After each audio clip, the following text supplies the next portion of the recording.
And away we go. It's just me at the moment. Not sure if Risk or Eric are going to join. Either way, the show shall go on, as it should. So, I think it's still a news day as of this recording, so I'm not sure if there's anything out in the open that's obvious to address. But I'll give it a shot anyway to see if anything stands out. Musk envisions Tesla robot performing surgery. Elon Musk, Tesla's CEO, said Optimus, Tesla's humanoid robot, could perform very sophisticated medical procedures with superhuman precision and mass-produce top surgical skill in factories. Public posts showed use of the phrase "imagine a world where everyone has access to the best surgeons," and social media exchanges included Scott Adams' call for a robot hospital, with Elon Musk replying hours later. Images and tweets referencing Musk and Optimus circulated widely, while Brian Wang, futurist, thought leader and blogger, and nextbigfuture.com amplified the topic to 1 million readers on November 15th, 2025. Projected effects include enabling Medicare for all affordably and making social security services accessible. Proponents present this as a concrete solution to expanding medical access. The claim positions Optimus as a bold fix for scarce elite surgical skill amid ongoing healthcare access debates about practical solutions to universal care. I'm not sure about robots as surgeons, humanoid robots as surgeons. At first it sounds, oh my gosh, we're in the future! We can get our healthcare in check! No, you won't. No, you certainly won't. These humanoid robots are in their infancy. We haven't seen these robots in action yet. We're not sure if these Tesla robots could actually do surgery like Elon Musk is suggesting that they can. And even if there are humanoid robots that can perform surgery, what about the existing surgeons, the human surgeons that currently work as surgeons right now? How long until they're out of the job? And if there are going to be surgeons that will be out of the job, it won't be for another few years before that happens. However, even with many years to come before we see robots replacing humans in anything, this is only the start. And if robots can do tasks better than humans, what does that say about humans themselves? Says a lot, doesn't it? At least for now, current human surgeons still have their jobs, and they will make a good salary out of their work until their retirement, and they can live the rest of their lives however they like to live their lives. This is already starting to look eerie. At least more terrifying, because we're not sure as of yet if these Tesla robots can actually perform surgery to the best of their ability, more efficiently and smoothly than actual human surgeons. We'll just have to wait and find out. Ethiopia confirmed an outbreak of the deadly Marburg virus, a highly infectious, hemorrhagic fever similar to Ebola. I've certainly butchered that. The outbreak was reported in the southern Omo region bordering South Sudan, prompting concerns about potential cross-border spread. The World Health Organization is deploying a team to support the Ethiopian authorities in containing the outbreak and preventing future spread. I remember a while back, and I think Risk and Eric may know about this. If you think coronavirus was bad, wait until 2025, when there's going to be another set of lockdowns that's going to be taking place, all because of another virus that is potentially a threat to our way of life, or is going to make people very sick. One thing they never specified is how far will that spread? And I am not saying that Marburg virus is going to spread beyond Ethiopia to other countries, you just gotta ask yourself, how on earth are we getting these new viruses? How are these viruses popping all over the place? Whilst there is support to contain the virus and preventing it from spreading elsewhere, it's not enough to get support to stop the spread of these viruses. How have they come about in the first place? It's getting ridiculous. I hope people in Ethiopia, they are safe, they are living well, and of course they are still alive and not ill or sick. I hope not. Should not have happened to begin with. Outrageous. We can't be too sure about what virus is going to come up next. There is not much I could say. This is absolutely concerning. And if we have to learn anything from 2020, it has worked in getting people to follow particular procedures to ensure they don't get sick.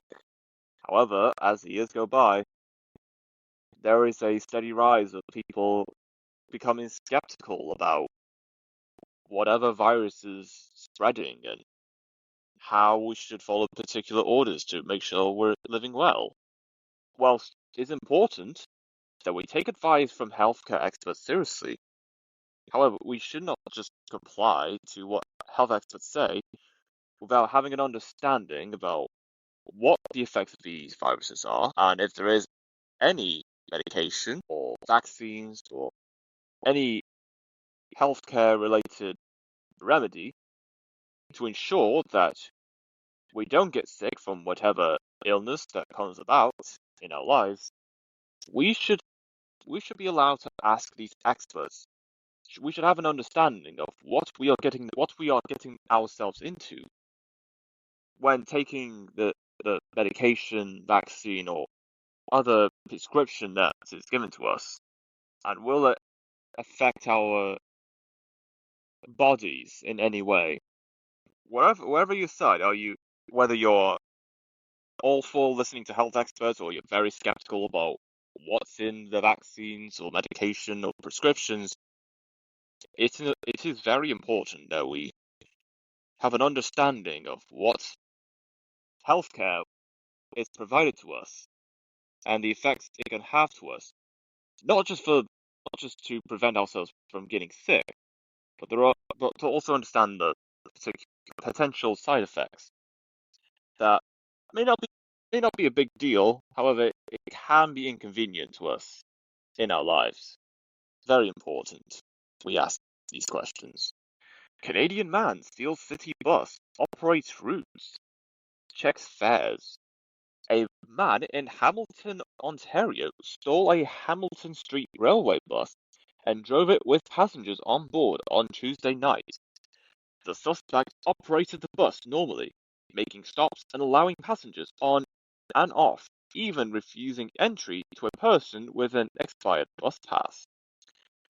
Hamilton police tracked the bus for 15 minutes before safely stopping it and arresting the suspect without incident. The suspect, who has no fixed address, faces charges of theft, possession over $5,000, obstructing police, and driving while prohibited. Oh, that's an interesting news story. Although it doesn't sound as bad, it's just why? Why take over as a bus driver if you're not getting paid to drive a bus and take people places? It's great to see that people are contributing to their communities and providing service. However, whoever the bus driver was originally, now I can't be too sure about the original bus driver. That was I'm not even sure what happened with the original bus driver before this man took over as the driver and then got arrested a few minutes later. This is a very peculiar story. What's important is no one got hurt, no one is injured, and there isn't much of a fuss. I hope. But at least everyone is alive and living well, so that's great. But still, if you're going to take over, if you're taking someone's job and not get paid, and then get arrested, like what's the objective here? I don't judge. I have no problem, like, for people contributing to their communities. even without pay. I don't get, well, what is it that this man had? That he wanted to drive a bus and just allow people on and off, and even stop someone from getting on with an expired bus pass. I'm just curious, confused but curious. But hey, I'll give the man credit for at least doing his job to the best of his ability, even he wasn't supposed to be the driver, and then he got arrested a few minutes later. Also, of course, I can't blame the police for arresting the man, because again, why are you driving a public bus around Canada? But I don't see any harm in what this man has done, or at least what I've seen. See, I don't think the man has done any harm. If anything, I would just let the man just do a couple more stops until reach the end of the line, and then eventually just arrest him there.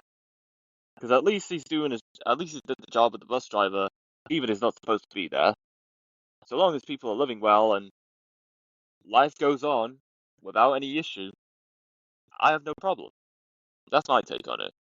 First strong winter rain soaks Gaza makeshift shelters. On Friday, winter's first strong rainfall caused water to flood parts of Mawasi tent camp, Deir al-Balah, Gaza, with inches-high puddles and poor drainage. According to the United Nations, Mawasi was sheltering up to 425,000 displaced Palestinians earlier this year, mostly in makeshift tents on undeveloped sand dunes, while the Israeli Defense Body allows limited winterization supplies. Residents of Mawasi attempted to dig trenches and spend Friday pushing water from tents as rain soaked scant belongings, wrecked neighbors' tents, and forced some to shelter in damaged buildings. Aid organizations warned winterization supplies remain insufficient, and Gaza's health ministry said Israel returned 330 remains with only 97 identified, hampered by lack of DNA testing kits. The first stage of the ceasefire is nearing its end, and the next stage calls for a governing body for Gaza and an international stabilization force, while Israel demands the remains of 3 hostages before progressing. As of this recording, I'm hearing that more of the stories and more of the attention is now geared towards Sudan and the massacre that has happened to the Sudanese living in that area. And of course, seeing like satellite images and all the very graphic detail of the land in Sudan, where the lives of Sudanese people once stood, it's very sad for Sudan, the people of Sudan. As it is important to raise awareness for what's going on in Sudan, it's also important that we we understand what is going on in Gaza as well, because since there's people talking about Sudan, I haven't heard much about what's going on in Gaza, which again, it goes back to my point, which I have said many times before, many episodes before.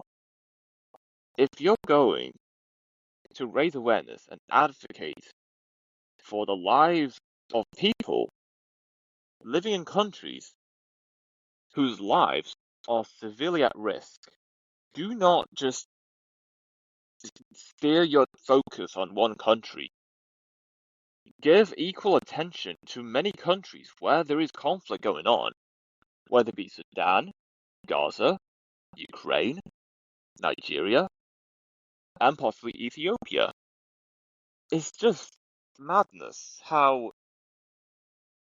whenever we talk about lives being lost and military action, it seems like most of the attention is always looking at one country at a time. And then once a new country rises up for some kind of, I'm not just going to say virtue signaling, although that is true, raising awareness, but not projecting and putting much effort into raising awareness for other causes around the world, besides whatever the main story, whatever the main cause is going on, where majority of the lives are already being lost. But even then, what you say majority of lives being lost, that is open for interpretation. There could be more lives being lost in other countries that, again, may not be getting much news coverage as what we're seeing right now. Again, I have no problem, and I don't mind. In fact, I would encourage to raise awareness of the horrific actions and situations going on in other countries. However, if people are going to share on social media about genocides, homicides, massacres, killings, and war conflicts, don't just stick to don't look at one story at a time. Get your perspective on other situations, other conflicts that may be going on. It's not enough to stick to one. It's not enough to only talk about one. You need to talk about other places where people's lives are at stake, and also lives that have been lost because of these wars and killings. It's awful. No one should go through that. Gen Z protesters clashed with police at Mexico's palace. On Saturday, thousands of demonstrators flooded Mexico City, demanding action against rising crime, corruption, and impunity after the November 1st killing of Urapan. Mayor Carlos Alberto Manzo Rodriguez. Outrage intensified as protesters demanded President Claudia Sheinbaum's resignation over alleged cartel ties, while Generation Z, Mexico framed protests as nonpartisan youth action. Authorities reported heavy injuries and arrests after confrontations with hooded individuals. Mexico City Public Safety Secretary Pablo Vazquez said 100 police officers were injured, 40 hospitalized, and around 20 civilians hurt, 20 arrested, and 20 faced administrative charges.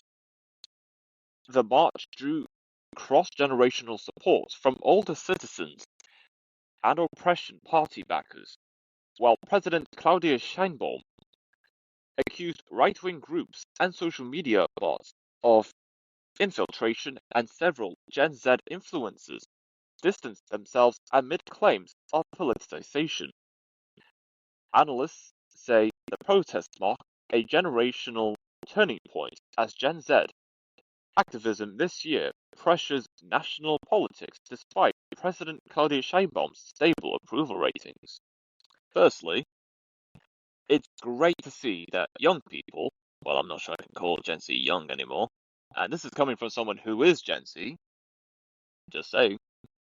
It's nice to see that there are protests, not just raising awareness for a cause, but taking action against their own government, and not just for the sake of that I don't agree what this person is saying, I don't like what they're doing, but what they're doing is causing some kind of harm or potential harm against the people of Mexico. And even if people aren't bought into young people protesting because they don't know any better, they haven't worked a day in their lives in whatever business they're working in, there are older citizens that are joining in with the young people in protests, as well as other opposition party backers.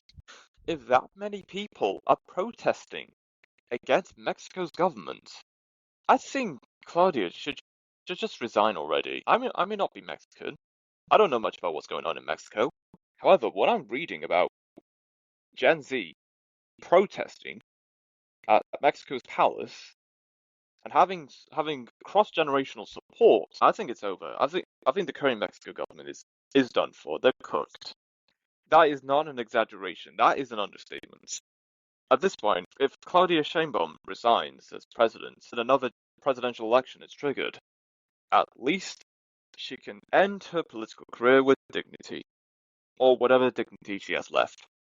And look, even even if even if approval ratings say that she is favourable, we have to ask ourselves, what are these approval ratings based on? Which people are these polling? What opinions are these polls asking these people about Sheinbaum? Yet we're seeing protests across many generations against Mexico's government. To me, that doesn't add up. I don't see how that makes any sense whatsoever. High approval ratings, stable, or at least stable approval ratings, but yet there is cross-generational protests. Not just Gen Z, but all the citizens as well. Which is very important to note, because if you have people across many generations who have with various diversity in life experience as well as work, that should tell you something. It is over for Sheinbaum. Now, of course, she doesn't have to resign, given that there. Honestly, I don't. She does. Look, Sheinbaum doesn't have to resign as Mexico's president. However, if she did, at least she can continue with her life with whatever reputation she has left. Yeah, this is bad. If you have, again, uh, wow, that's mental. Cross-generational protests against the government. You don't have to hear what you don't have to hear what's going on with Mexico or what the Mexican government are doing wrong. If you have cross-generational protests, that says a lot. There is no arguing with cross-generational protests. End of. Iran begins cloud seeding operations as severe drought bites. Iran has begun cloud seeding operations to induce rainfall amid its worst drought in decades. Iran's largest lake, Urmia, has largely dried out, leaving a vast salt bed due to record low rainfall and nearly empty reservoirs. Officials have warned that if there is not enough rainfall soon, Tehran's water supply could be rationed and people may be evacuated from the capital. Wow. Really? People from the capital may be evacuated. Goodness me, that is not good. It's worse than bad. How has it come to this? Water is vitally important for sure. How much water does Tehran even have anyway? Now, I have a feeling there should be such technology already, well, outside of cloud seeding, where you can just capture water out of thin air. I think I've heard something like that happen in Bolivia a while back, a couple years ago. Maybe people in Tehran should try that. I'm not going to say it's going to be a huge success, but you never know if you don't try. I know there's such technology on projects where you can capture water from some create or capture water from something, and then with that water you can then add it to the water supply in Tehran. I think there's something like that does exist. Question is, are there materials in Iran which they can use to replicate such projects? Like, yeah. Well, I hope people in Tehran they stay strong, they pull through, and of course there's enough water that still remains. And look, Tehran, last time I checked, I think Tehran is the largest city in Iran.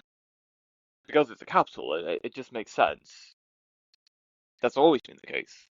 So for people to evacuate from Tehran because there isn't any water left, where are those people going to go? That's going to be a logistical challenge. Do neighboring communities do neighboring communities have the supplies to facilitate the surplus of residents that may flee Tehran because of low water supply? Well, these are questions that we're to not just consider, but we'll eventually get to later. Or maybe maybe Tehran gets their water supply in check, and people in Tehran may not have to evacuate. I hope that is particularly the case. But if not, I hope people in Tehran, they pull through to the best of their ability. India arrests Kashmir resident over Delhi car blast. The NIA announced on Sunday that investigators have arrested Amir Rashid Ali in Delhi on November 16th, 2025, linking the Hyundai i20 used in the Red Fort blast that killed 10 and injured 32 to him. Authorities alleged the suspect conspired with Umar ur-Nabi and traveled to New Delhi to facilitate purchase of the car used in the attack, with forensics identifying Umar as the driver. Forensic tests show the explosion happened at 6:52 p.m. in a Hyundai i20 with an ammonium nitrate and TATP, and 73 witnesses have been questioned in the investigation. Security forces carried out raids at more than 300 Kashmir locations, demolished the Pulwama district home on November 14, 2025, and tightened Delhi's central security measures while Al-Falah University faces scrutiny. The NIA said it is pursuing multiple leads to unearth a larger conspiracy and identify others involved, calling Ali's arrest a major breakthrough. While a Srinagar detonation killed 9 and nearly 30 were injured on Friday. Dang. Firstly, rest in peace to the lost lives, the lives that were lost in that explosion in New Delhi. I send my condolences to the friends and family of the lives that were lost in that explosion in Delhi. These motives, man, they're getting out of hand. Why would there be people that will put their lives at risk just so they could put other lives at risk? It doesn't. Of course, nothing makes sense or adds up in this world anymore. And whatever the motives of these men is all over the place. And this will worry a lot of people living in Delhi. Like, what if this happens again? Am I gonna lose my life because of a car explosion? No one should be thinking that. Because stuff like that doesn't happen often, nor should it ever happen to begin with. Yet here we are. Lives were lost, and people have been injured and sent to hospital. I hope people recover. For those who are still alive, I hope they recover. Trump deflects focus to Epstein's ties with Democrats as new email scrutiny grows. On Friday, Donald Trump directed the Department of Justice Attorney General Pam Bondi and the Federal Bureau of Investigation to investigate Jeffrey Epstein's ties to Bill Clinton, Larry Summers, Reid Hoffman, and J.P. Morgan/Chase. A House committee this week released Jeffrey Epstein emails prominently featuring Donald Trump, including Epstein calling Trump the dog that hasn't barked, and alleging Trump spent hours at his house with a trafficking victim. Attorney General Pam Bondi assigned a prosecutor to pursue this with urgency and integrity after Friday's directive reversing the July Department of Justice and FBI memo that said no further disclosure was warranted. Representative Marjorie Taylor Greene reacted, saying, "It's astonishing, really, how hard he's fighting to stop the Epstein files from coming out, as their feud escalated Friday when Trump called her a ranting lunatic and withdrew his endorsement. A bipartisan coalition of lawmakers went dang. Wow. Marjorie Taylor Greene called out to release the Epstein files. Trump has his back Trump has backed Marjorie Taylor Greene for years, and now for him to withdraw his endorsement for her, that should tell you something. At this point, this says a lot. The infighting is more than you could ever imagine. I don't think there's anything much. I don't think there's anything else to say. Marjorie Taylor Greene is calling out Trump for not releasing the Epstein files, and then Trump withdrew his endorsement for her. Now, what would happen if Marjorie Taylor Greene didn't speak out against Trump about the Epstein files? I would assume for sure she would still have Trump's endorsement. But the reason why she doesn't now is because, well, she called Trump out for the Epstein files not being released. And Trump has backed Marjorie Taylor Greene for many years, since the two have gotten themselves into politics. If that doesn't tell you anything, I don't know what will. Very unfortunate. Lads in the big house, do better. Do a lot better. Americana troubadour Todd Snyder, alt country singer, songwriter, passes away at 59. On Friday, Aimless Inc. announced that Todd Snyder, Americana, an alt country singer, songwriter, has passed away at 59 without specifying a cause or location. Earlier this month, his tour behind High, Lonesome, and Then Some was cancelled after the Aimless Inc. management team said he was allegedly assaulted in the Salt Lake City area, Utah. In Hendersonville, Tennessee, family and friends reported he had been hospitalized with breathing problems, diagnosed with pneumonia, and later transferred as his condition worsened. Salt Lake City police arrested him after disturbances at Holy Cross Hospital, charging disorderly conduct and related offenses. Across 3 decades, Todd Snyder released more than a dozen albums blending folk, rock, and country, with songs recorded by Jerry Jeff Walker, Billy Joe Shaver, and Tom Jones, and earned Oregon Music Hall of Fame induction. In the wake of his death, family and colleagues asked fans to honor him with music and support, urging prayers, candles, and playing his records loudly to carry his story forward. Rest in peace, Todd. I send my condolences, deepest condolences, to the friends and family of Todd Snyder. And although I don't know much of his work, I haven't listened to any of his songs, but I know that there are people that do listen to his songs that will miss him deeply. I stand by them. It's very sad. How many people are losing, they're no longer alive anymore, and they've either ascended or went down, however way they went, and they're just not on this planet anymore, and their physical presence, their spiritual selves, have now ascended or descended somewhere on this planet, wherever that might be. Ford unveils new world headquarters in Dearborn to house 4,000 employees. Sunday, Ford Motor Company opened its new 2.1 million square foot world headquarters in Dearborn, Michigan, nicknamed The Hub, expected to house up to 4,000 executives and employees.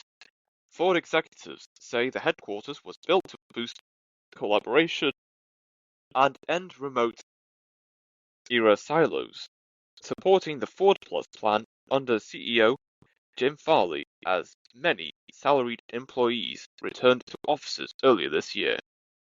A massive product showroom inside the HQ features 10 turntables and a 64-foot LED screen, while 6 enclosed courtyards, including the 30,000 square foot Great Lakes courtyard, support design work. Employees will encounter fewer private offices and more shared neighborhoods as Ford discourages domain staking and expects many salaried staff in offices at least 4 days a week. by end of move target 2027. As the campus cornerstone, the HQ anchors the Henry Ford II World Center with a test track and an 18-acre horsepower park. Part of a $1 billion campus transformation include Michigan Central Station's $950 million restoration. Well, there you go. Ford is building a new headquarters in Dearborn, and there's going to be lots of employees that are going to work at that new headquarters. Good for them. Is it gonna make much of a difference in Ford's operations? Probably not. However, at least there's something to talk about to keep Ford in the limelight. They're not dying out, they're still selling cars, and many people still use their cars, whatever and wherever that might be. Everything else, well, still luck to them. Just don't do anything sketchy. We have enough of that already, somewhere in the world. Just chillax, okay? Chillax. We had enough. Thieves have stolen ancient Roman-era statues from the National Museum in Syria. Thieves struck the National Museum of Damascus, stealing 6 marble statues Sunday night and discovered early Monday. 2 officials from Syria's Directorate General for Antiques and Museums said. After Syria's conflict began in March 2011, security measures like metal gates and surveillance cameras were installed before the museum reopened on January 8, 2025. In the classical department, which houses Hellenistic, Roman, and Byzantine artifacts, guards found the broken door through which thieves entered the classical department of the National Museum of Damascus. The National Museum of Damascus was temporarily closed after the heist was discovered early Monday, and the Directorate General for Antiques and Museums launched an investigation with specialized teams making multiple arrests.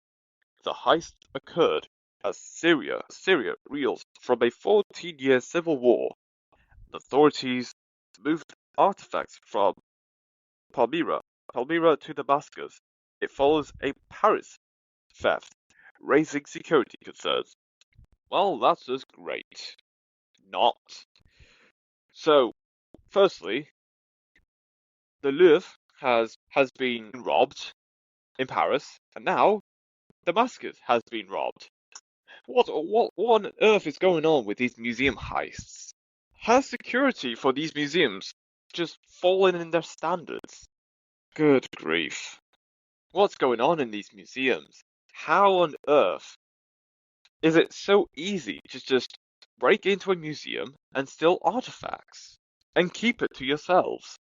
It doesn't make goodness. Well, you know, it's hard to tell if anything's real or fake anymore. You might as well just go on with your life. Well, you shouldn't. There's so much. I'm baffled.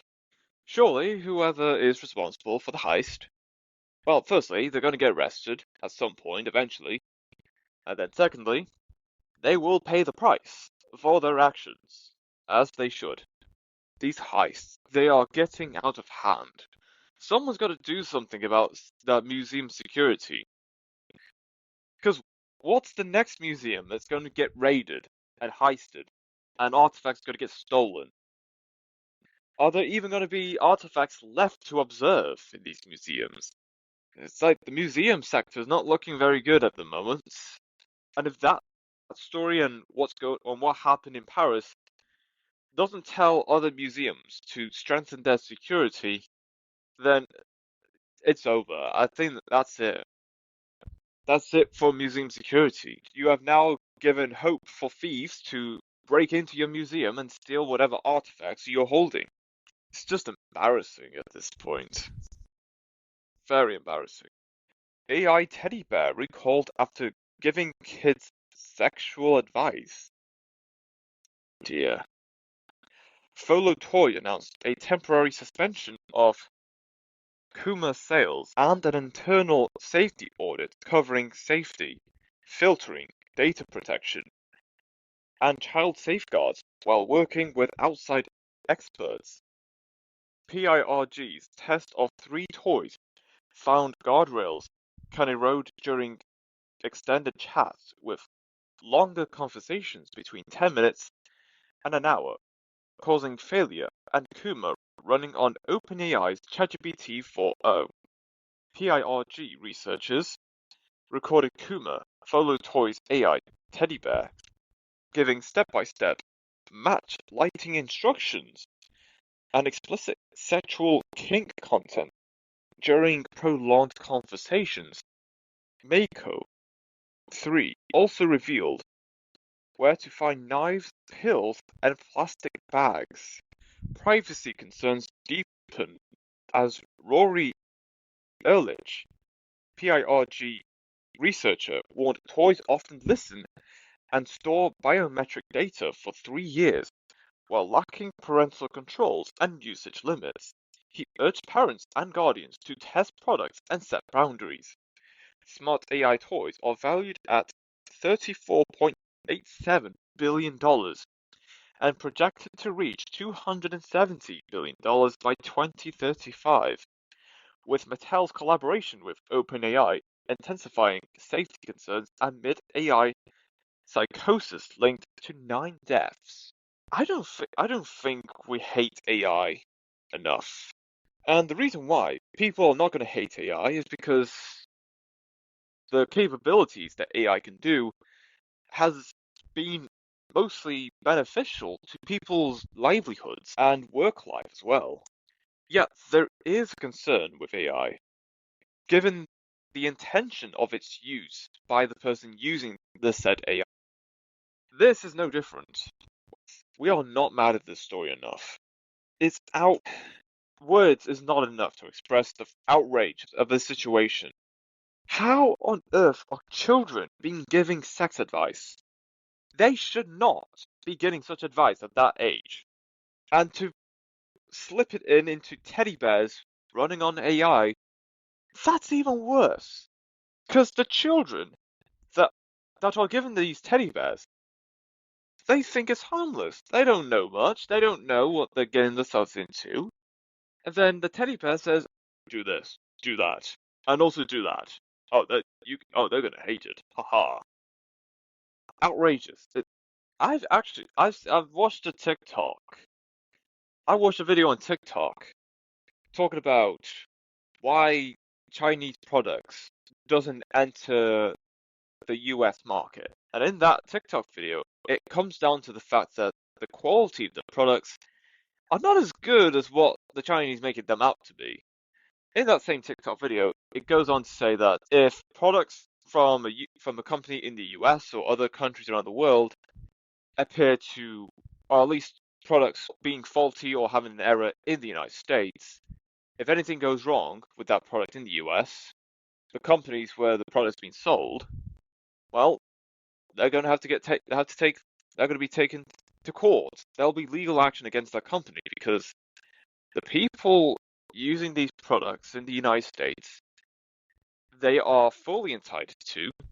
I'm not sure I don't know what the guy in the video calls it, but people in the US are entitled to take individuals and or companies to court for the faults of their products and or their services. But if anything goes wrong with Chinese products, the experts working in these Chinese-based companies, they're going to send someone to clean up the mess and then scurry off. So that way, when the local authorities in the US were to come, you're done. You can't do anything about it because the people working at this Chinese company has pretty much cleared the mess up quickly, although they haven't, as in they get rid of the problem by getting rid of the appearance of it, not actually fixing the problem that made the product so faulty to begin with.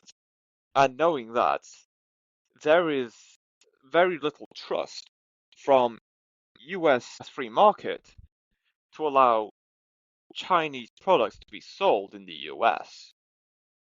That's like the brief of that TikTok video I've watched quite recently. And you know what? It kind of makes sense because in China, they're not fully a free market country, although China kind of utilizes a market to some extent. But otherwise, most companies in China, mainland China, are state-owned, and the pay for people in China is it's not too low, but it's also not too high either. And if there's any overachievers in mainland China, well, they're going to get paid, but they're not going to be paid as much as they are worth and how much they are contributing to the company or to their local community. And because everyone in mainland China, in terms of their salary, is somewhat in equal footing with each other, it's either the case of Chinese people not putting as much effort into working, or most people in China work to the best of their ability. If that was to be the case, it's because there aren't many jobs in particular sectors. So, in a case like China, people would only work hard if they are at risk of losing that job because they're not working hard enough. But I think that's open for debates and discussions. And it's also that's what I've seen. I know people have other opinions about China, the government. I'm just saying, I'm being absolutely honest with myself, and I know there's people who'll have other things to say about anything regarding China. Nonetheless, back to the AI teddy bear. What a bleeding mess. It shouldn't have been sold to begin with. At least with the AI part. AI should not be put into toys, children's toys, like ever. It's an absolute farce of our ethics and human conditioning. We should embrace nature, go out to the world, and experience the glorious wilderness of nature. Instead, now people and now children are surrounded by toys that has artificial intelligence. They tell you stuff that, well, children shouldn't be hearing at all to begin with. It's an absolute mess. And I hope toy companies actually learn from this. Putting AI in toys is not a good idea. Because if you're going to put AI in something, what function does it serve? What is their purpose?